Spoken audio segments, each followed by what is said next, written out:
Everyone, welcome back to this channel. In this video, I'm going to show you how do you create a Google Docs. Now, let's get started.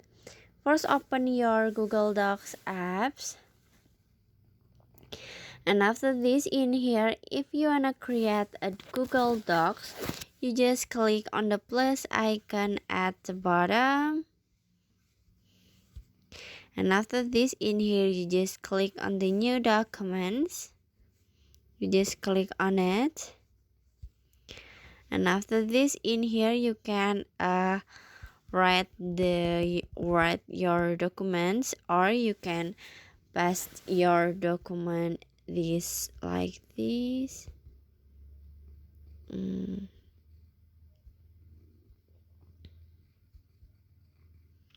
You can write the document and finish. Now you can click on the check icon, this one. And now you can change the name. You just click on double tap at the name, and you can rename your documents, maybe your test like this, and click OK.